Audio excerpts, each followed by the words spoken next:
आपल्या लाईफमधल्या 99% प्रॉब्लेम्सचं कारण असतं ते म्हणजे आपला आळशीपणा आणि आपला निष्काळजीपणा. आणि म्हणूनच जर या प्रॉब्लेम्समधून बाहेर पडून लाईफमध्ये काही कमवायचं असेल तर पहिल्यांदा आळस झटका, उठा आणि तयारीला लागा. हॅलो वॉरियर्स, मी सुप्रिया आणि तुम्ही पाहत आहात वॉरियर ऑफिसर एज्युकेशनल चॅनल. फक्त लढण्याची नव्हे, जिंकण्याची तयारी.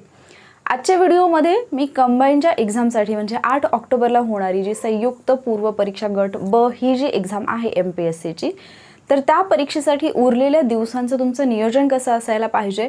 जर यापूर्वी तुम्हाला तितकंसं तुमचं 100% देता आलं नसेल किंवा तितकेसे एफर्ट्स देता आले नसतील की तुम्ही या परीक्षेची तयारी कराल आणि आता उरलेल्या 70-75 दिवसांमध्ये तुम्हाला तयारी करायची असेल, काहीही करून पोस्ट मिळवायची असेल, प्री क्रॅक करायची असेल, तर त्यासाठीचा प्लॅन जो आहे तो मी या व्हिडिओमध्ये तुमच्यासोबत शेअर करणार आहे. डेफिनेटली हा व्हिडिओ तुमच्यासाठी फार हेल्पफुल राहणार आहे, कारण या 75 दिवसातल्या प्रत्येक दिवसाचं नियोजन मी तुमच्यासोबत शेअर करणार आहे. आणि त्याचबरोबर या 75 दिवसांमध्ये संपूर्ण सिलेबस कसा कव्हर करायचा, त्याचबरोबर क्वेश्चन पेपर कसे सोडवायचे याबद्दल सुद्धा आजच्या व्हिडिओमध्ये मी डिस्कस करणार आहे. त्यामुळे व्हिडिओ शेवटपर्यंत पहा.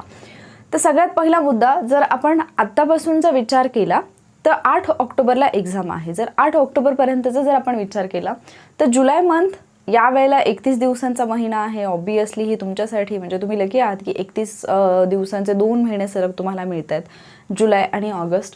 सो जुलैचे 10 दिवस शिल्लक आहेत, ऑगस्टचे 31 दिवस तुमच्याकडे आहेत, सप्टेंबरचे 30 दिवस आहेत आणि ऑक्टोबरमधले 7 दिवस आहेत. तसं पाहायला गेलं तर हा जो काही नंबर आहे दिवसांचा तो जास्त होतो 75 पेक्षा. मात्र आपले बरेचसे दिवस जे असतात ना, ते आपल्यालाही समजत नाही की कुठे गेले, आपण कुठे टाइमपास केला. आणि म्हणूनच या जेवढे काही दिवस उरले त्याच्यातल्या 75 दिवसांचंच नियोजन आपण पाहणार आहोत. रिझन तुमच्या लक्षात आलंच असेल की 1-2 दिवस इकडे तिकडे आपले जातात आणि आपल्याला समजतही नाही. ठीक आहे. मात्र आता इथून पुढे जर 75 दिवसांमध्ये तुम्हाला सिलेबस कंप्लीट करायचा असेल तर तुम्हाला सिलेबस माहिती असणं गरजेचं आहे. ॲटलिस्ट तुमची एखादी रीडिंग तरी झालेली असणं गरजेचं आहे, किंवा ॲटलिस्ट तुम्हाला इतिहास असेल, भूगोल असेल, याच्यामधले काही जे म्हणजे बेसिक गोष्टी आहेत त्या तरी माहिती असणं गरजेचं आहे.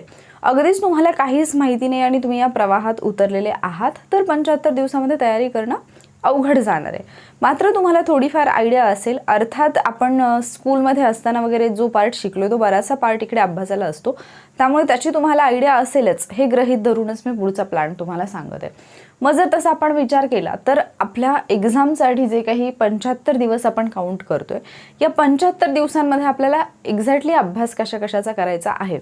जर तुम्ही सिलेबस थ्रू गेला तर तुम्हाला तुमच्या अभ्यासक्रमामध्ये एकूण 7 विषय जे आहेत ते पाहायला मिळतात. या 7 विषयांमध्ये भूगोल आहे, राज्यशास्त्र आहे, इतिहास आहे, अर्थशास्त्र आहे, त्यानंतर विज्ञान आहे, सामान्य विज्ञान आहे आणि त्याचबरोबर चालू घडामोडी आणि गणित व बुद्धिमत्ता. हे एकूण 7 विषय जे आहेत ते तुम्हाला 75 दिवसात अभ्यासायचे आहेत.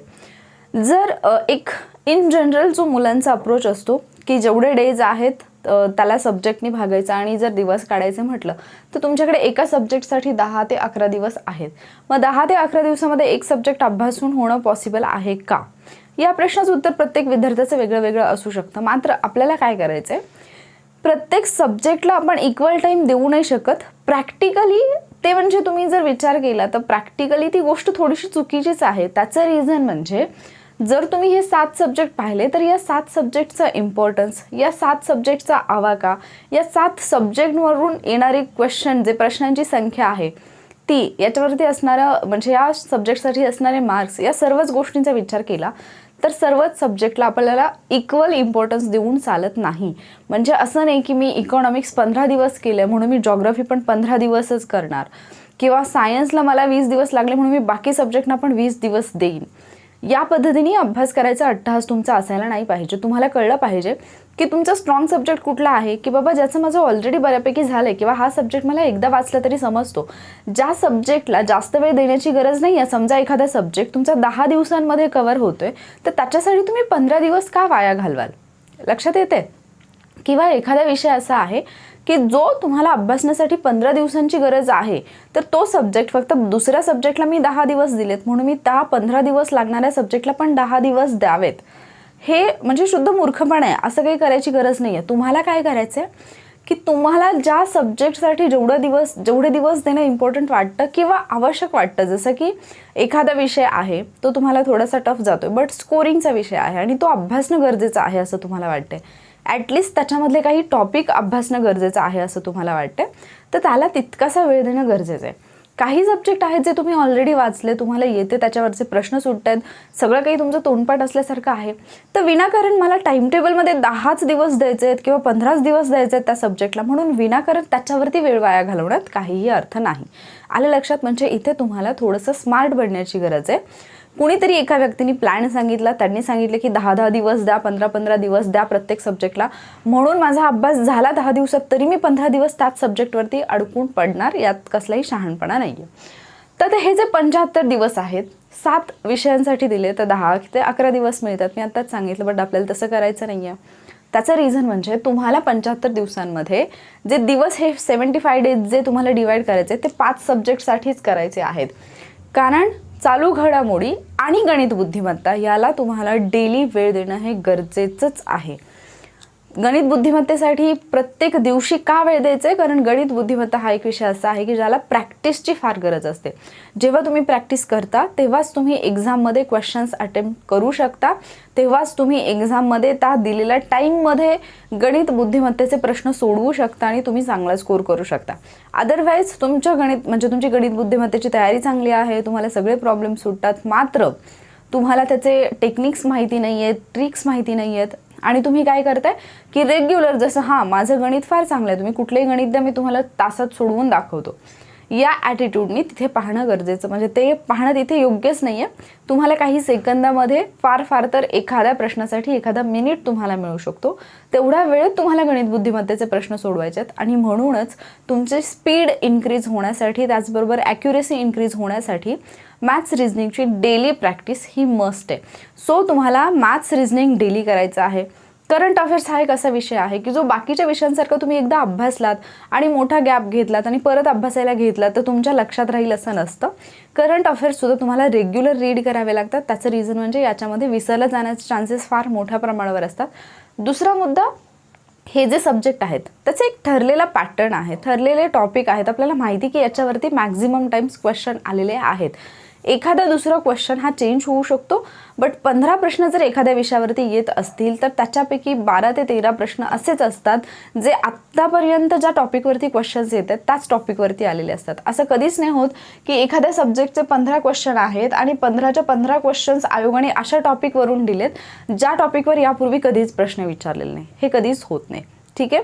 सो तुम्हाला एक माहिती असते की या सब्जेक्टमधले ठराविक टॉपिक आहेत ज्याच्यावरती मॅक्झिमम टाइम्स क्वेश्चन्स आलेले आहेत, हे टॉपिक इम्पॉर्टंट आहेत, त्या टॉपिकनं तुम्हाला इम्पॉर्टन्स देणं गरजेचं असतं. बट करंट अफेअर्सच्या बाबतीमध्ये तुम्हाला जसं की आता एकतर ॲक्च्युअल आपल्याला माहितीच नसते किती दिवसांची तयारी आपल्याला करायची आहे, तर तुम्हाला 2021 पूर्ण जे वार्षिकी पुस्तक असेल, पूर्ण जानेवारी 2021 ते डिसेंबर 2021 पर्यंतचं वार्षिकी तुम्हाला कंप्लीट करणं गरजेचं आहे असं मला तरी वाटतं. कारण आयोग ज्या पद्धतीने प्रश्न विचारतो तर मागचे 1 ते 1.5 वर्षाचे करंट अफेअर्स हे विचारलेले असतात. जर तुम्ही मॅगझिन्समधून केलं असेल 2021मध्ये करंट अफेअर्स, जसं की तुमच्याकडे प्रत्येक महिन्याचे मॅगझिन असतील, मासिकं असतील, तर मात्र मग तुम्ही पहिल्या 1-2 महिन्यांचं सोडून दिलं तरी चालेल. म्हणजे हे माझं वैयक्तिक मत आहे, असं नाही की त्याच्यावरती प्रश्न येणारच नाहीत. बट मला असं वाटतं की इकडे तुम्ही जानेवारीपासून तुम्हाला ऑगस्ट अगदी सप्टेंबरच्या 15 तारखेपर्यंतचे तरी करावे लागणार आहेत. सो ऑगस्टपर्यंतचे जर इकडचे तुम्हाला करायचे असतील करंट अफेअर्स 2022चे, तर पाठीमागचे करंट अफेअर्स म्हणजे तुम्ही 1 ते 1.5 वर्ष मागे गेलात तर मग साधारणतः किती कालावधी होतो त्याच्यानुसार तुम्ही करणं गरजेचं आहे. बट मी सजेस्ट करेन की वार्षिकी पूर्ण कराच. ठीक आहे. तर करंट अफेअर्स तुम्हाला त्या पद्धतीने करायचं आहे. त्याचबरोबर 5 सब्जेक्ट पण आहेत. मग हे सगळं कसं बसवायचं टाइम टेबलमध्ये. सो आता आपण ॲक्च्युअल 75 डेजमध्ये तुम्हाला काय काय करायचं, कसं करायचं याच्याकडे जर आलो आपण, तर करंट अफेअर्सचा जर विचार केला तर एका महिन्याचं जे एक मासिक आहे त्याला तुम्हाला 4 पार्टमध्ये डिवाईड करायचं आहे. मग ते तुम्ही किती पेजेसचं तुमचं मॅगझिन असलं तरीसुद्धा त्याला 4 पार्टमध्ये डिवाईड करा. मग तुम्ही इक्वली करू शकता किंवा टॉपिक वाईज करू शकता, कसंही जसं तुम्ही कम्फर्टेबल असाल तसे. मी सांगितले किंवा ठराविक एका टीचरनी सांगितले की समजा तुमचं जे पुस्तक आहे ते 100 पानांचं आहे, मग 25-25-25चे 4 गॅप करा. त्यांनी सांगितलं म्हणून करू नका.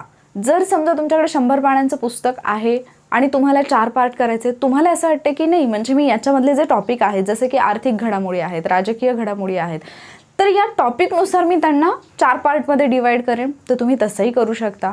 किंवा मग तुम्हाला पेजेस वाईज करायचे तसंही करू शकता, जे तुम्हाला कम्फर्टेबल वाटेल. जसा अभ्यास केल्याने तुमच्या लक्षात राहते हे जास्त इम्पॉर्टंट आहे. म्हणजे एखाद्या मेंटरनी, एखाद्या टीचरने, एखाद्या गाईडनी सांगितलं याचा अर्थ असा नाही होत की ती पद्धती तुम्हाला लागू होईलच. कारण हजारो लाखो विद्यार्थी व्हिडिओ पाहत असतात, हजारो लाखो विद्यार्थ्यांचा एक्सपिरियन्स घेऊन ते लोक बोलत असतात. मात्र त्यामध्ये तुम्ही नक्की कुठल्या कॅटेगरीत बसता पर्सनली हे कोणालाही माहिती नसतं. सो ते एक ओव्हरऑल अभ्यास करून सांगत असतात. बट मला असं वाटतं की तुम्ही स्वतःची अभ्यास पद्धती डेव्हलप केली पाहिजे, ती तुमच्यासाठी जास्त इफेक्टिव्ह राहते. तुम्ही ट्राय करू शकता आणि तुम्हाला ज्याचं सूट होईल ते तुम्ही करू शकता. पण आत्ता ट्रायल अँड एरर करण्याची ही वेळ नाही आहे, कारण आपल्याकडे फक्त 75 डेज आहे. ठीक आहे. सो तुम्ही काय कराल, एका महिन्याच्या मॅगझिनला 4 पार्ट्समध्ये डिवाईड कराल. मग जर तुम्ही 4 दिवसामध्ये 1 महिना कंप्लीट करत असाल, म्हणजे त्यातला एक पार्ट एका दिवसात तुम्हाला परफेक्ट करायचं आहे. असं बिलकुल नाही की मी फक्त ओव्हरऑल व्ह्यू घेतला आहे आणि त्याच्यानंतर मग माझ्याकडे भरपूर दिवस आहेत, 75 दिवस आहेत, मी नंतर वाचेन, असं नाही करायचं. 4 दिवसामध्ये तुम्हाला ते परफेक्ट करायचं आहे. जे काही वाचाल त्याच्यावरचे क्वेश्चन सॉल्व्ह करण्याचा प्रयत्न करा. जर तुम्हाला त्याच्यावरचे MCQ प्रोव्हाइड नसतील, तुमच्याकडे नसतील मिळत, तुम्हाला अवेलेबल नसतील, तर स्वतः त्याच्यातले 1 लाइनर क्वेश्चन्स लिहून काढण्याचा प्रयत्न करा. ज्यावेळेला 4 दिवसांमध्ये एका महिन्याचे करंट अफेअर्स तुमचे रीड करून होतील, अगेन ते जे तुम्ही काही 1 लाइनर क्वेश्चन्स लिहून काढलेत. फॉर एक्झाम्पल तुम्ही एखादी कुठलीही न्यूज वाचलेली आहे, या 4 लाईन आहेत, समजा 4 लाईन म्हणजे एक 8 ते 10 लाईनचं एक पॅरा आहे. जस्ट मी तुम्हाला जस्ट अन एक्झाम्पल म्हणून सांगत आहे. ठीक आहे. तर समजा याच्यामध्ये तुम्ही माहिती वाचलेली आहे की आता आंतरराज्य परिषद जी आहे त्याच्यामध्ये काही सुधारणा करण्यात आली आहेत किंवा नव्याने ती फॉर्म करण्यात आली आहे. कधी फॉर्म करण्यात आली आहे? मे 2022मध्ये नव्याने, म्हणजे त्याच्यामध्ये काही सुधारणा करून तिची नव्याने एक संरचना करण्यात आलेली आहे. मग तुम्ही काय करू शकता, समजा त्या आंतरराज्य परिषदेबद्दल तुम्ही काही वाचलं असेल तर तुम्हाला काय करायचं फक्त की त्या पॅराग्राफवरती किंवा त्या न्यूजवरती स्वतःचे 1 लाइनर क्वेश्चन्स बनवायचे आहेत. जसं की आंतरराज्य परिषदेची नव्याने स्थापना कधी करण्यात आली किंवा पुनर्रचना कधी करण्यात आली. पुनर्रचना हा शब्द असायला पाहिजे. पुनर्रचना कधी करण्यात आली. त्यानंतर आंतरराज्य परिषद जी आहे ती घटनेच्या कोणत्या कलमात आहे. ठीक आहे. घटनेचे कलम कोणते आहे, तर एक कलम तुम्हाला माहिती असलं पाहिजे. त्याचे अध्यक्ष कोण आहेत. बरं, स्थायी समिती पण स्थापन करण्यात आली, मग स्थायी समितीचे अध्यक्ष कोण आहेत. असे 1 लाइनर क्वेश्चन ज्या वेळेला तुम्ही टॉपिक रीड करत आहात त्याच वेळेला लिहून काढा. 1 लाइनर, एक जस्ट पेपर घ्या किंवा दुसरी एखादी नोटबुक मेंटेन करा. आणि जेव्हा तुमच्या 4 दिवसात हा सब्जेक्ट हा जो एक महिना आहे तो कंप्लीट होतो रीड करून, त्यानंतर ते जे 1 लाइनर आहेत ते सॉल्व्ह करण्याचा प्रयत्न करा. तुम्हाला कळेल की तुम्ही जेवढं वाचले त्यातलं किती तुमच्या लक्षात आहे. जर तुम्ही 4 दिवसात 1 महिना या पद्धतीने केलं तर साधारणतः 75 दिवसामध्ये 17-18 महिन्यांचा जो काही करंट अफेअर्सचा पार्ट असेल तो तुमचा कंप्लीट होतोय. डेली तुम्हाला तेवढं करायचं आहे. आणि जर तुम्ही एका बुकला 4 पार्टमध्ये डिवाईड करत असाल, 20 ते 25 पानं वाचणं नॉट अ बिग डील. ते तुम्ही तेवढं कंप्लीट करूच शकता आणि व्यवस्थितपणे कंप्लीट करू शकता जर तुम्ही फुल डेडिकेशननी करत असाल तर. ठीक आहे.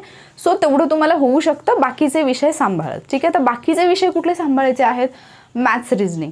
मॅथ्स रिझनिंगचे काही एक 15-16 टॉपिक आहेत जे फार इम्पॉर्टंट आहेत एक्झामच्या दृष्टीने. ठीक आहे. की ज्याच्यावरती आयोगाने वारंवार प्रश्न विचारलेत. सो आपण तर इथे काय करतोय की 3 दिवसामध्ये एक टॉपिक कसाही होऊ शकतो. तुम्हाला दुपारच्या वेळेतला साधारणतः 1.5 ते 2 तासाचा कालावधी मॅथ्स रिझनिंगसाठी द्यायचा आहे. दुपारच्या वेळेतलाच का म्हणते मी, कारण जेव्हा दुपारी तुम्ही सकाळपासून अभ्यास केलेला असतो, दुपारची वेळ अशी असते की जेव्हा तुम्ही जेवण वगैरे करतात दुपारच्या वेळेला शक्यतो म्हणजे मोस्ट ऑफ द टाईम आपली मानसिकता नसते की आपण काही वाचावं, आणि जरी आपण वाचलं तरी ते आपल्या लक्षात राहत नसतं.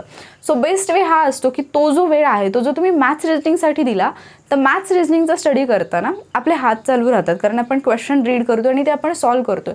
सो त्या ज्या काही गणिती क्रिया असतात ते करण्यासाठी आपल्या ब्रेनला ॲक्टिव्ह राहणं गरजेचं असतं, जे की इतर वेळेला जर तुम्ही बुक वाचत असाल तर तुमचे डोळे फक्त त्या पुस्तकाच्या लाईनवरून फिरत असतात, पण तुम्ही जे काही वाचत आहात ते तुमच्या लक्षात राहीलच याची खात्री तुम्हाला नसते. सो तो टाईम जो आहे तो बेस्ट आहे तुमच्या मॅथ्स रिझनिंगच्या प्रॅक्टिससाठी. ठीक आहे. सो मॅथ्स रिझनिंगसाठी साधारणतः दुपारचाच वेळ द्या. 3 दिवसामध्ये एक टॉपिक आरामसे होतो. कसा होईल, समजा तुम्ही कुठलाही एक टॉपिक घेतला, काळकाम जे आपण घेतो, काळाने म्हणजे ठराविक लोक जे आहेत ते एवढ्या दिवसात एवढं काम करतात, तर मग लोकांची संख्या कमी झाली किंवा जास्त झाली तर किती दिवस लागतील, अशा पद्धतीचे प्रश्न येतात.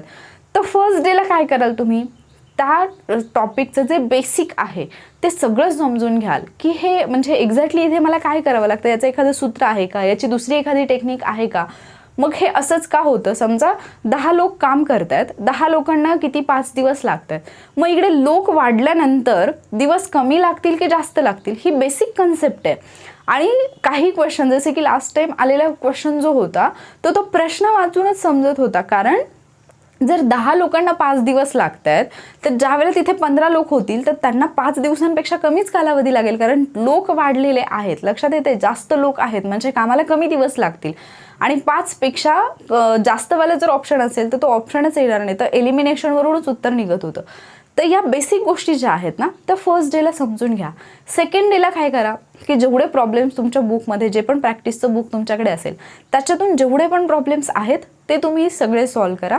थर्ड डेला मात्र तुम्हाला काय करायचं आहे, राज्यसेवेचा सीसॅटचा पेपर असेल किंवा कंबाईंडचे पेपर असतील, ग्रुप सीचे पेपर असतील, याच्यामध्ये जेवढे पण क्वेश्चन्स आलेले आहेत काळ आणि कामवरती, तर ते सर्व क्वेश्चन्स फाइंड आउट करा बुकमधून आणि ते सॉल्व करण्याचा प्रयत्न करा. बुकमधून म्हणजे क्वेश्चन पेपरमधून, ठीक आहे. तर क्वेश्चन पेपरमधून ते प्रश्न पहा आणि त्याची प्रॅक्टिस करा. तुमचा तो टॉपिक परफेक्टच होऊन जाईल. काय कराल 3 डेजमध्ये, फर्स्ट डेला इकडे लिहिते मी, मॅथ्स रिझनिंगचे 3 डेज जे आहेत तुम्ही काय कराल, फर्स्ट डेला बेसिक्स कराल, सेकंड डेला काय कराल, प्रॅक्टिस कराल, त्याच टाईपचे जे क्वेश्चन्स आहेत ते सॉल्व करण्याचा प्रयत्न करा. आणि थर्ड डेला तुम्ही PYQ करा. काय लागतं तुम्हाला याच्यापेक्षा वेगळा मॅथ्स रिझनिंगचा अभ्यास करण्यासाठी, एवढं केलं तर तो टॉपिक जो आहे तो तुमचा परफेक्ट होऊन जातो. पण आपल्याला हे करायची मानसिकताच नसते आणि आपण फक्त अरे नाही होते माझं, राहून जाते, ठीक आहे. तर कारणं देणं टाळा. सगळ्यात पहिल्यांदा जोपर्यंत तुम्ही कारणं देता तोपर्यंत लाईफमध्ये काहीही कमवू नाही शकत. पहिल्यांदा कारणं देणं कमी करा, कामावरती तेवढाच वेळ द्या जेवढा कारणं देण्यासाठी देत आहे, आपोआप तुमचं काम व्हायला लागेल. मग मॅथ्स रिझनिंग जर तुम्ही या पद्धतीने केलं तर साधारणतः 25 टॉपिक तुमचे कंप्लीट होतात 75 डेजमध्ये, ठीक आहे. आणि 25 टॉपिक तर नाहीच आहेत, आपल्याला एवढे जास्त करण्याची गरज नाही पडत. जर तुम्ही अगदीच खोलात गेलात तर मग काय, मग 30पर्यंत पण टॉपिक जाऊ शकतात. बट काही टॉपिक हे इंटरलिंक्ड असतात, ठीक आहे. जसं की लसावी मसावी सेपरेट न अभ्यासता तुम्ही जे पण बाकीचे जे टॉपिक करत असाल ज्याच्यामध्ये तुम्हाला लसावी मसावीची गरज पडते तर त्याच्या बेसिकमध्ये लसावी मसावी तुम्ही ॲड करू शकता, येते लक्षात. किंवा जे काही हे असतात म्हणजे विभाज्यतेच्या कसोट्या वगैरे, तर ते सेपरेट नाही करत बसायचे की मॅथ्स रिझनिंगचं एक पुस्तक आहे त्याच्यामध्ये टोटल 40 टॉपिक दिलेत, मग मला 40 दिवस घालवायचे आहेत किंवा 4 त्रिक 12 120 दिवस घालवायचे आहेत, असं नका करू, येते लक्षात. तुम्हाला काय करायचं की एक टॉपिक आहे मॅथ्स रिझनिंगचा जो की दुसऱ्या टॉपिकचा बेसिक आहे, तर ज्यावेळेला तो मेन टॉपिक तुम्ही करताय त्याच्या बेसिकमध्येच तो टॉपिक करा. थोडंसं स्मार्ट बना, म्हणजे प्रत्येक गोष्टीसाठी म्हणजे ते कंप्लेंट करणं की हे नाही असं नाही मग हे माझं राहून गेलं, असं नका करू, येते लक्षात. मग तुम्ही काय कराल, मॅथ्स रिझनिंग या पद्धतीने केलं तर तुमचं आरामचं मॅथ्स रिझनिंग पण एक्झामपर्यंत होऊन जाते. करंट अफेअर्सचं पण मी तुम्हाला सांगितलं, तर करंट अफेअर्स कुठल्या दिवशी काय वाचणार आहात हे तुमचं ॲटलिस्ट उद्या काय वाचणार आहे हे आज रात्री झोपताना तुम्हाला कन्फर्म माहिती असलं पाहिजे. जर तुम्हाला रात्री माहिती नसेल की उद्याच्या दिवसात मी काय करणार आहे तर मी गॅरंटी देऊन सांगते उद्याचा दिवस तुमचा वाया गेल्याशिवाय राहत नाही. ज्यावेळेला तुम्ही रात्री डिसाईड केलेलं असते की उद्या मला उठून हे करायचं आहे तर ॲटोमॅटिकली सकाळी उठल्यापासून तुमच्या दिवसाचं एक रुटीन बसतं. अदरवाईज पूर्ण दिवसातला किमान अर्धा दिवस तरी हे ठरवण्यातच जातो की मला नक्की काय करायचं आजच्या दिवशी, ठीक आहे. तर याच्या बाबतीत काळजी घ्या. आता हे झालं करंट अफेअर्स आणि मॅथ्स रिझनिंगचं. बरं, दिवसभरामध्ये मला फक्त करंट अफेअर्स आणि मॅथ्स रिझनिंगच करायचं आहे का? मग जर दिवसभरात करायचं म्हटलं तर तुम्ही एका महिन्यातच दोन्ही सब्जेक्ट संपवले पाहिजेत, पण आपल्याला तसं नाही करायचं आहे. आपण काय करणार आहोत, बाकीचे जे 5 सब्जेक्ट आहेत आपले जनरल सायन्सचे, तर हे जे सब्जेक्ट आहेत ते सुद्धा आपल्याला इथेच करायचे आहेत. जसं की जॉग्राफी आहे, पॉलिटी आहे, हिस्ट्री आहे, इकॉनॉमिक्स आहे, सायन्स आहे, तर हे सब्जेक्ट पण तिथेच तुम्हाला मॅनेज करायचे आहेत. आता या सब्जेक्टमध्ये मात्र तुम्ही डेज डिवाइड करू शकता. अदरवाईज तुम्ही एका दिवशी 2 सब्जेक्ट घेऊ शकता. बट ऑलरेडी तुमच्याकडे मॅथ्स रिझनिंग आणि करंट अफेअर्स आहे, सो हे 2 सब्जेक्ट तुमच्याकडे आहेतच. त्यामुळे थर्ड सब्जेक्ट तुम्ही या 5 मधून सिलेक्ट करू शकता इन्स्टेड ऑफ की याच्यातले 2-2 घेण्यापेक्षा, कारण मग सगळंच अर्धवट राहील, ठीक आहे. सो याच्यातला कुठलाही एक सब्जेक्ट तुम्ही घेतला, समजा जॉग्राफी घेतलं, तुम्हाला माहिती आहे महाराष्ट्राच्या जॉग्राफीमध्ये तुम्ही जर पाहायला गेलात तर तुम्ही तसे 10-12 प्रकरणं करू शकता की 10-12 प्रकरणं मला अभ्यासायची आहेत. पण ज्याला माहिती आहे की कुठला टॉपिक कुठे आपल्याला इंटरलिंक करायचा आहे, ज्याला हे समजलं ना, आय थिंक मी महाराष्ट्राचा जो काही भूगोल आहे त्याच्या रणनीतीचा जो व्हिडिओ मी तुमच्यासोबत शेअर केला आहे, तर त्याच्यामध्ये मी ऑलरेडी सांगितलं की तुम्हाला काय आणि कसं इंटरलिंक करायचं आहे. ज्याला हे समजलं ना कसं इंटरलिंक करायचं आहे, 5 ते 6 दिवसामध्ये महाराष्ट्राचा पूर्ण भूगोल अभ्यासून होतो. ठीक आहे, जर तुम्हाला इंटरलिंक कसं करायचं हे समजलं तर 5 ते 6 दिवसामध्ये तुम्ही महाराष्ट्राचा भूगोल अभ्यासू शकता. पुढच्या 4 ते 5 दिवसांमध्ये तुम्ही भारताचा भूगोल अभ्यासू शकता. भारताच्या भूगोलामध्ये काय अभ्यासायचं तुम्हाला, 10वीचं जे पुस्तक आहे, जुनं 10वीचं पुस्तक, तेच अभ्यासायचं. त्याच्यामध्ये पूर्ण भारताचा भूगोल दिलेला आहे. अगेन काही लोकांना वाटतं की मग त्याच्यामध्ये तर पर्वतीय प्रदेश दिलाय, पठारी प्रदेश दिलाय, मैदानी प्रदेश दिलाय, त्याच्यानंतर किनारी प्रदेश दिलाय, मग आम्ही नदी प्रणाली कधी अभ्यासणार, आम्ही खनिज संपत्ती कधी अभ्यासणार, आम्ही वनसंपत्ती कधी अभ्यासणार. थोडा कॉमन सेन्स यूज करा रे. म्हणजे मला कधी कधी ना कीव येते की म्हणजे कसं काय मुलं असा अभ्यास करतात. मला सांगा, ज्या वेळेला पर्वतीय प्रदेश तुम्ही अभ्यासताय, पर्वतीय प्रदेशामध्ये फक्त तुम्ही हिमालयाच्या डोंगररांगा अभ्यासता का? ज्या वेळेला तुम्ही 10वीचं पुस्तक उघडता आणि कुठलाही एक टॉपिक ओपन करता, तर जिथे तुम्ही पर्वतीय प्रदेश अभ्यासताय, पर्वतीय प्रदेशामध्ये तिथला प्राकृतिक भूगोल असतो, प्रादेशिक भूगोल असतो, त्याचसोबत तुम्हाला तिथून कुठल्या नद्या वाहतात, तिथल्या लोकांचं जीवन कसं आहे, त्या परिसरामध्ये कुठले प्राणी आढळतात, सर्व काही त्याच्यातच दिलंय. मैदानी प्रदेशात आला, मैदानी प्रदेश कुठला आहे, कशामुळे बनलाय मैदानी प्रदेश? नद्यांच्या गाळामुळेच बनलाय ना. मग ज्या वेळेला तुम्ही मैदानी प्रदेश अभ्यासताय तिथे नद्यांचा अभ्यास येणार नाही का? की पुस्तकात असं दिलेलं असणार की भारताचा हा भाग आहे आणि तो मैदानी प्रदेश आहे, पण तिथे नद्यांबद्दल माहितीच नाही. थोडा कॉमन सेन्स. ज्यावेळेला तुम्ही पठाराचा अभ्यास करताय, पठारावरून वाहणाऱ्या नद्या ऑब्वियसली त्या टॉपिकमध्येच दिलेल्या असतील ना. किंवा पठारी प्रदेशामध्ये कुठला भाग असा आहे की जिथे बिलकुल खनिज संपत्ती नाही आढळत आहे, कुठला पार्ट असा आहे का की जिथे थोड्याफार प्रमाणात खनिज आढळतात, का नाही आढळत पठारी प्रदेशामध्ये खनिज? तर हे जे काही आहे ना, तर कॉमन सेन्स आहे. म्हणजे आपण MPSC करतोय, तर ॲटलिस्ट एवढ्या छोट्या गोष्टीसाठी आपण इतरांना नाही परेशान केलं पाहिजे की अरे मग तुम्ही टॉपिकमध्ये हे तर नाही दिलं, मग आम्ही हे कधी अभ्यासणार. ते त्या टॉपिकमध्येच असतं. ज्यावेळेला मी तुम्हाला सार्वजनिक वित्त हा टॉपिक सांगते अभ्यासायला, सार्वजनिक वित्तामध्ये काय काय येतं हे मी अर्थशास्त्राच्या रणनीतीच्या लेक्चरमध्येच सांगितलं होतं की त्यामध्ये तुम्हाला अर्थसंकल्प पण अभ्यासावा लागतो. मग त्याचे प्रकार असतील किंवा अर्थसंकल्प जो काही सध्या मांडलेला आहे किंवा तो मांडण्याची पद्धती असेल किंवा रिसेंटली जे बजेट आलेलं आहे हे सगळं त्याच्यामध्ये आलं. इव्हन सार्वजनिक वित्तामध्ये मी तुम्हाला सांगितलं कररचनासुद्धा तुम्हाला त्यालाच जोडून अभ्यासायचा आहे. ज्या काही समित्या आहेत ते पण त्याच्यामध्येच येतात. अर्थसंकल्पाचे प्रकार तर आलेच, पण अर्थसंकल्पाची रूपंसुद्धा त्याच्यामध्येच येतात. बट स्टील मुलं काय करतात, अरे नवीन कोळंबे सरांचं जे बुक आलं त्याच्यामध्ये सार्वजनिक वित्ताची तर 2च पानं दिली आहेत, मग मॅडमनी याच्यात अर्थसंकल्प पण घेतला आहे का? म्हणजे तुम्हाला तेवढा कॉमन सेन्स पण नाही आहे की कुठल्या टॉपिकमध्ये कुठले टॉपिक बाकीचे इन्व्हॉल्व होतात. ठीक आहे, कुठले टॉपिक त्याच्यामध्ये आहेत, ॲड केलेले आहेत, हेच नाही समजत तुम्हाला. मग आपण MPSC करतोय, ॲटलिस्ट एवढ्या बेसिक गोष्टी तरी आपल्याला माहिती असायला पाहिजेत. जर माहिती नसतील तर ज्यावेळेला त्या सांगितल्यात त्यावेळेला त्या समजून घेणं आणि नोट डाऊन करणं हे गरजेचं असतं. ठीक आहे की पहिल्यांदा आपल्याला काहीच नाही माहिती आहे, तर ॲटलिस्ट शिकण्यासाठी तुमची ती धडपड तरी असली पाहिजे. मी अगेन सांगते की जेवढे दिवस तुम्ही कंप्लेंट करत बसाल तितके दिवस तुमचे वाया जाणार. ज्या दिवशी तुम्ही उठून ॲक्च्युअल ॲक्ट करायला लागाल त्या दिवसापासून तुमची यशाकडे वाटचाल सुरू होणार आहे. ठीक आहे, मग आता याच्यामध्ये जॉग्रफीचं मी आत्ताच सांगितलं तुम्हाला की 10-12 दिवस इनफ आहे तुम्हाला महाराष्ट्राचा आणि भारताचा भूगोल अभ्यासण्यासाठी. त्याच्यासोबतच PYQ करायचे आहे, तर त्याच्याकडे मी येतेच आता 2 मिनिटात. तर जॉग्रफी असं तुम्ही कमीत कमी दिवसात करू शकता, कारण जॉग्रफी हा विषय असा आहे की तुम्हाला मॅक्झिमम मार्क्स मिळवून देतो. त्यानंतर दुसरी गोष्ट, जॉग्रफीमध्ये निगेटिव्हमध्ये जाण्याचे चान्सेस फार कमी असतात. खूप कमी मार्क्स तुमचे निगेटिव्हमध्ये जातात जर तुमचं प्रॉपरली प्रॅक्टिस असेल. आणि जॉग्रफीसाठी तुम्हाला एक वरदान असतं, ते म्हणजे मॅप. जर तुमचा मॅपचा अभ्यास प्रॉपर असेल तर 100% तुमचं जॉग्रफीचे मार्क्स जे आहेत ते खूप चांगले येतात. अगेन जेव्हा मॅपचा विषय येतो, आता हे 90 डेज चॅलेंजच्या स्टुडंटसाठी आहे की मी टॉपिक वाईज प्रत्येक वेळी सांगितले की तुम्हाला मॅप सोबत घेऊन बसायचं आहे. जे काही मी सांगते तर ते तुम्हाला मॅपमधून पाहायचं आहे. मी काही टॉपिकचे मॅप दिलेले आहेत. जर मी तुम्हाला स्लाईड शोच्या माध्यमातून PPTच्या माध्यमातून लेक्चर घेतले, you people don't like it. तुम्हाला नाही आवडत की PPTच्या माध्यमातून लेक्चर घेतले, आणि PPT शिवाय मी मॅप तर नाही दाखवू शकत तुम्हाला, लक्षात येते. सो तुम्हाला ते पण कळलं पाहिजे की मॅमनी मॅप अभ्यासायला सांगितलं आहे, तर तो मॅप आपण पुस्तक उघडायचं आणि आपण पाहायचं की मॅपमध्ये या गोष्टी कुठे आहेत ते. ज्यावेळेला तुम्ही मॅप रीडिंग व्यवस्थित करता, मॅपचा अभ्यास चांगल्या पद्धतीने करता, ॲटोमॅटिकली तुम्हाला जॉग्रफी इझी वाटायला लागतं. त्याच्यानंतर पॉलिटीकडे आलो. पॉलिटी फक्त 10 मार्क्ससाठी, 9 ते 10 मार्क्ससाठीच येतं. तर पॉलिटीच्या रणनीतीचा व्हिडिओसुद्धा मी तुमच्यासोबत शेअर केला आहे, तो सुद्धा तुम्ही पाहू शकता. तर 9 ते 10 मार्क्स असतात पॉलिटीसाठी. मात्र जर तुम्ही आवाका पाहिला या सब्जेक्टचा, तर as compare to geography polity खूप मोठं आहे. म्हणजे पॉलिटीमध्ये खूप सगळ्या गोष्टी येतात.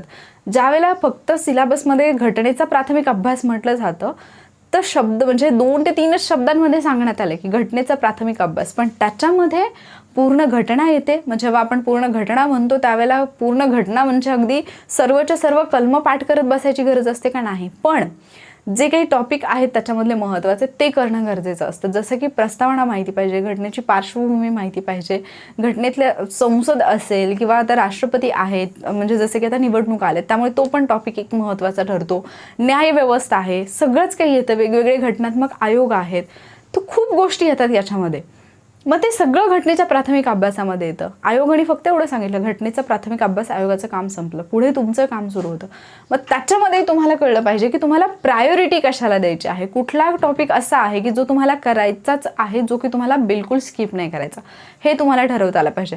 पंचायत राज, मागे 2-3 वर्षापूर्वी पंचायत राजवरती एखादा दुसरा प्रश्न येत होता. हल्ली आयोगाने 2 ते 3 प्रश्न विचारायला सुरुवात केली, म्हणजे प्रश्नांची संख्या वाढली आहे. जर आयोगाने पंचायत राजवरती विचारल्या जाणाऱ्या प्रश्नांची संख्या वाढवली असेल तर अर्थात तुम्हाला समजलं पाहिजे की पंचायत राजमध्ये आयोग नेमका कुठून प्रश्न विचारतोय.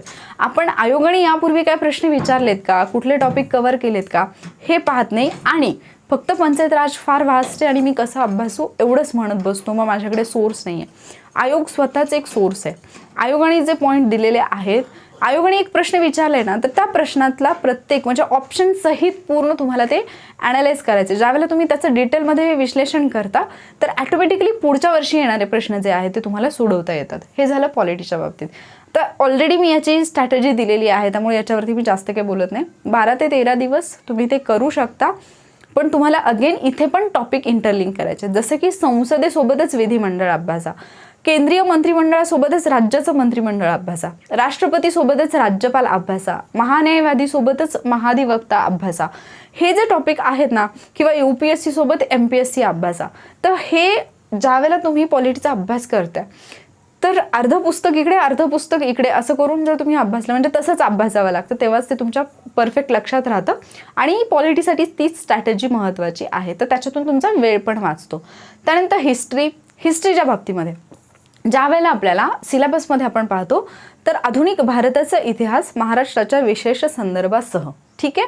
आता ज्या वेळेला तुम्हाला 1857चा उठाव हा टॉपिक सांगितला जाईल की 1857चा उठाव हा टॉपिक अभ्यासा, मुलांना काय वाटतं की मॅडमनी 1857चा उठाव दिलेला आहे, मॅडमनी समाजसुधारक दिलेले आहेत, मॅडमनी असहकार चळवळ सांगितली, मॅडमनी सविनय कायदेभंग सांगितलं, मॅडमनी महाराष्ट्राचा इतिहासच नाही सांगितला कुठे. ज्या वेळेला सिलेबसमध्ये असं म्हटलंय आधुनिक भारताचा इतिहास महाराष्ट्राच्या संदर्भासह, त्याचा अर्थ असा होतो की तुम्ही भारताचा इतिहास अभ्यासताना तिथे महाराष्ट्र कुठे आहे, महाराष्ट्र काय करत आहे हे तुम्हाला पाहायचं आहे. याचा अर्थ जेव्हा मी 1857चा उठाव म्हणते, 1857चा उठाव हा भारताच्या इतिहासात जर येत असेल तर महाराष्ट्र हा भारतामध्येच येतो. 1857च्या उठावामध्ये महाराष्ट्राची भूमिका काय होती, महाराष्ट्रातली कुठली ठिकाणं अशी होती का, महाराष्ट्रामधले काही लोक असे होते का जे त्या उठावामध्ये इन्व्हॉल्व होते, असं कोणी होतं का ज्यांनी त्या उठावाला विरोध केला होता, उठावाच्या बाजूनी ते होते किंवा उठावाला समर्थन दिलं होतं. तर हे त्या टॉपिकमध्येच येतं.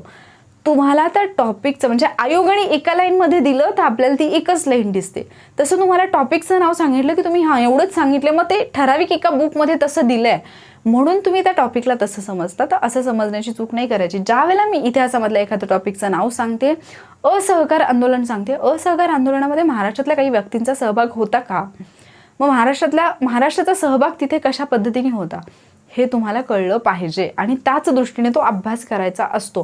नाही मॅडमनी तर असंच सांगितलंय आणि मग त्याच्यामध्ये तर फक्त भारताचं येतं असं नसतं. भारताचा इतिहास जेव्हा तुम्ही अभ्यासताय तुम्हाला आपोआप महाराष्ट्राचा इतिहास अभ्यासावा लागतो. तुम्ही जर वेगळं करून अभ्यासायला गेलात की मी भारताचा इतिहास वेगळा अभ्यासेन आणि महाराष्ट्राचा इतिहास वेगळा अभ्यासेन तर ते तुमचं कधीच कंप्लीट होणार नाही. कंप्लीट होईल पण तुम्हाला एक्झामच्या वेळेला ते नाही, तुम्हाला ते आठवड्यासाठी तुम्हाला इंटरलिंक करता येणार नाही. ठीक आहे. सो इतिहास अभ्यासताना पण ज्या वेळेला एखादी घटना त्या कालावधीमध्ये भारतात घडत असेल तर त्याचाच कुठेतरी परिणाम महाराष्ट्रामध्ये झालेला असतो आणि म्हणून ती गोष्ट महाराष्ट्राच्या इतिहासामध्ये पण महत्त्वाची ठरते. तर अशा पद्धतीने भारताचा आणि महाराष्ट्राचा इतिहास अभ्यासा. साधारणतः 15 प्रश्न आहेत. थोडासा वास्ट आहे, अगेन कळत नाही आपल्याला की काय वाचलं पाहिजे, बट याच्यामध्ये 15 प्रश्न जर येत असतील ना तर 7 ते 8 प्रश्न हे इझिली समाज सुधारकांवरती जातात. मग समाज सुधारक कुठले आहेत ते करा आणि डेली एक समाज सुधारक उद्या परवापासून करायला सुरुवात करा किंवा 1 ऑगस्टपासून तरी किमान डेली एक समाज सुधारक घ्या. दिवसभरामध्ये तो समाज सुधारक कधीही जेव्हा तुम्हाला वेळ आहे तेव्हा रीड करा आणि त्या समाज सुधारकावरचे काही क्वेश्चन जे आहेत ते सॉल्व्ह करा. तो समाज सुधारक तुमचा परफेक्ट होऊन जाईल.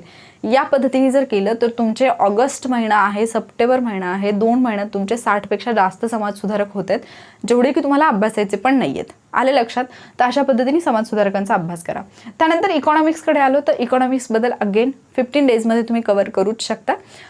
90 डेजमध्ये तर आपण 15 डेजमध्येच केले, त्याच्यामध्ये 2 दिवस तर आपल्याला रिव्हिजनला पण मिळाले. ठीक आहे, तर या पद्धतीने तुम्ही इकॉनॉमिक्स 15 डेजमध्ये करू शकता. कुठले टॉपिक अभ्यासायचे आहेत, कशाला इम्पॉर्टन्स द्यायचं आहे, हे मी अर्थशास्त्राची रणनीती या लेक्चरमध्ये दिलेलं आहे, तर तो व्हिडिओ पहा, तुम्हाला याची आयडिया येऊन जाईल.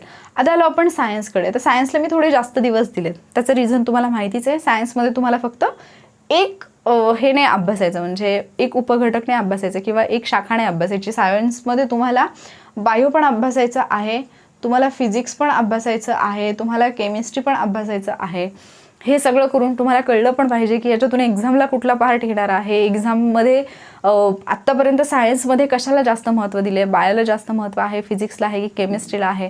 याच्यामध्ये जर टॉपिकची लिस्ट काढली तुम्ही तर बायो, फिजिक्स, केमिस्ट्री प्रत्येकी तुम्हाला अगदी 15 ते 20 टॉपिक पाहायला मिळतील प्रत्येक याच्यामध्ये फॅकल्टीमध्ये. पण त्याच्यातले कुठले टॉपिक असे आहेत की ज्याच्यावरती प्रत्येक वर्षी प्रश्न येतो हे फाइंड आउट करा आणि त्याचाच पहिल्यांदा अभ्यास करा. म्हणजे तुम्हाला आता जर 75 दिवस तुमच्याकडे आहेत तर तुमच्यासाठी सगळ्यात जास्त महत्त्वाचं आहे की तुम्ही प्रायोरिटी कशाला देत आहात, तुम्ही कुठल्या विषयाला, कुठल्या टॉपिकला प्रायोरिटी देताय. जर तुमचा अट्टाहास हा असेल की मला सायन्स अभ्यासायचं, मला पहिलीपासून नाही, सॉरी 4वी-5वीपासूनचा सायन्स मला कंप्लीट करायचं आहे 12वीपर्यंत, परत मला रेफरन्स बुक करायचं आहे, एकच नाही मला 2-2 शिक्षकांचे रेफरन्स बुक किंवा 2-2 प्रकाशनाची पुस्तकं वाचायचे आहेत.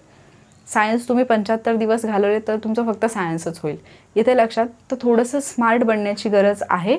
हवं तर याच्यावरचा पण एखादा व्हिडिओ मी घेऊन येईन की कसा अभ्यास करायचा आहे किंवा आत्तापर्यंत ज्या पद्धतीने प्रश्न विचारलेत तर तुम्हाला कशाला इम्पॉर्टन्स द्यायचा आहे. ठीक आहे, बट अगेन जसं मी परवाच्या व्हिडिओमध्ये सांगितलं होतं की ज्यावेळेला असे काही व्हिडिओ शेअर केले जातात जे खरंच इम्पॉर्टंट असतात तर ते जास्त नाही पाहिले जात. मग उगीच कुठेतरी परत खंत पण राहते की आपण एवढी मेहनत घेतोय.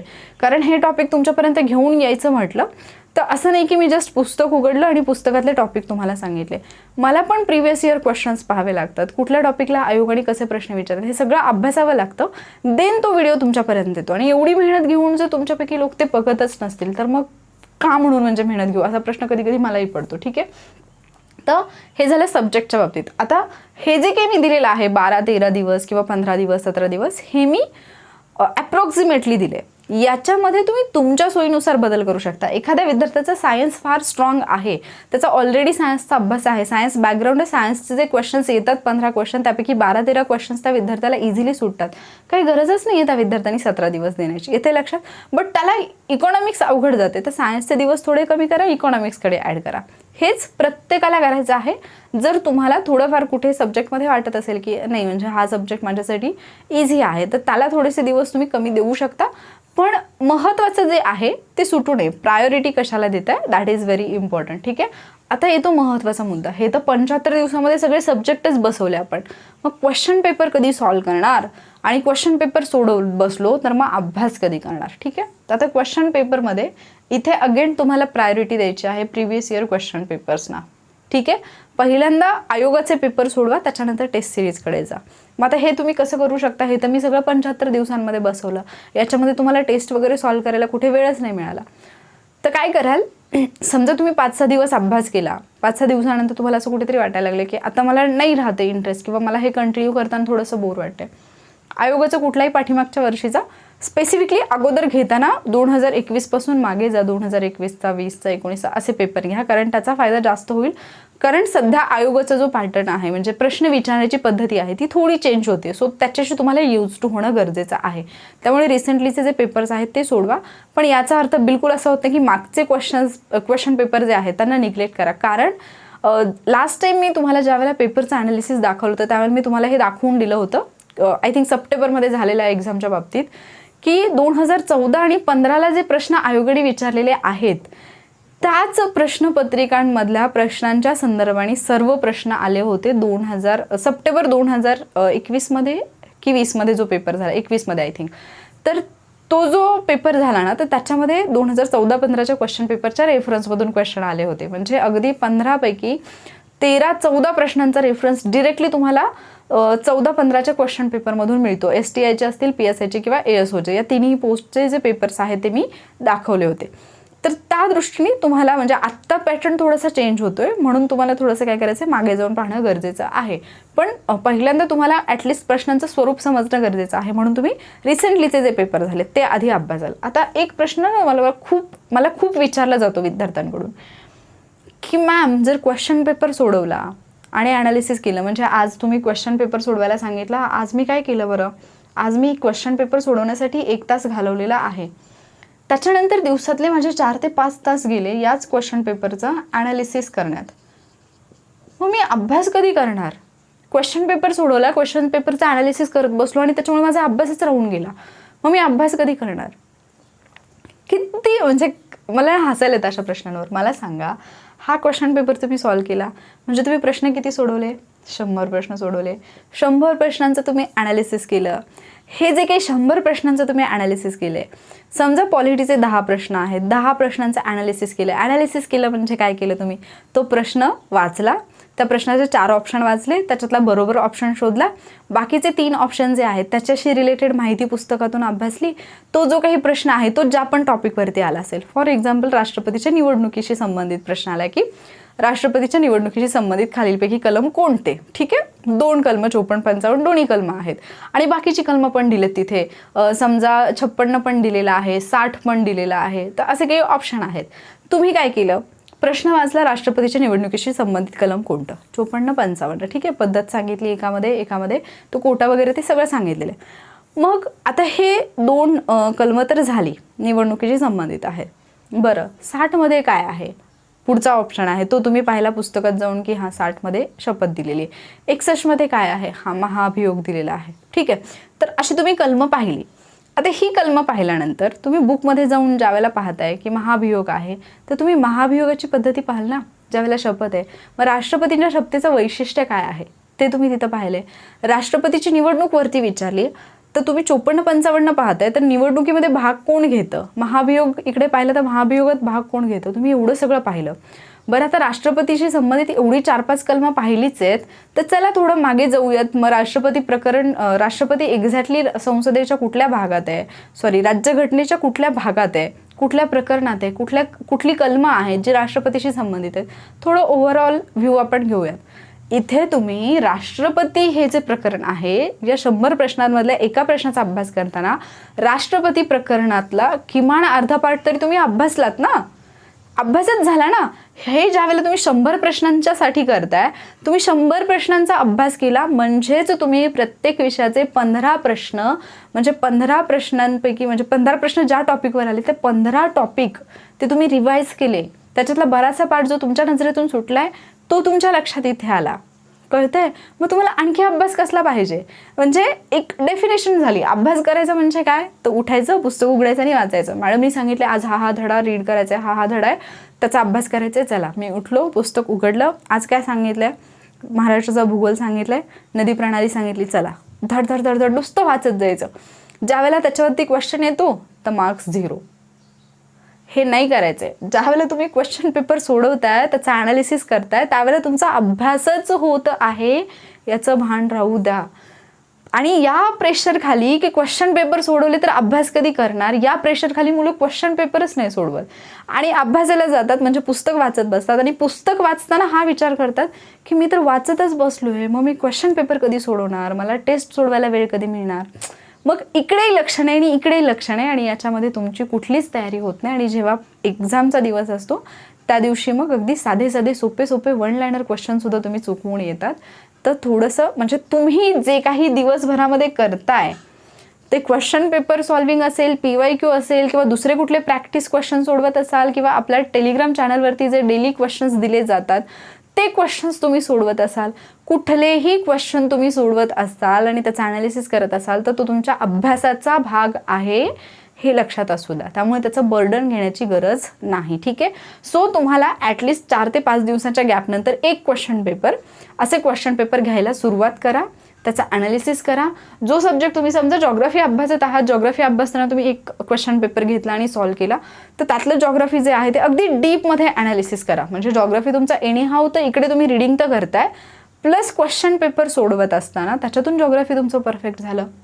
मॅथ्स रिझनिंगचा जो टॉपिक आलेला आहे तर तो तिथे परफेक्ट होऊन जाईल कारण तिथे तुम्हाला प्रॅक्टिस करायची. येते लक्षात. अशा पद्धतीने जर तुम्हाला प्रायोरिटी ठरवता आली, कुठल्या सब्जेक्टला किती इम्पॉर्टन्स द्यायचा हे समजलं, कुठल्या सब्जेक्टमधल्या कुठल्या टॉपिकला इम्पॉर्टन्स द्यायचा हे समजलं आणि 75 दिवस जर तुम्हाला तुमचं सातत्य टिकवता आलं, थोडा मनावरती, थोडा मेंदूवरती, थोडा तुमच्या शरीरावरती ताबा ठेवता आला तर 100% 75 दिवसामध्ये तुम्ही सिलेबस कंप्लीट करून चांगले मार्क्स घेऊ शकता.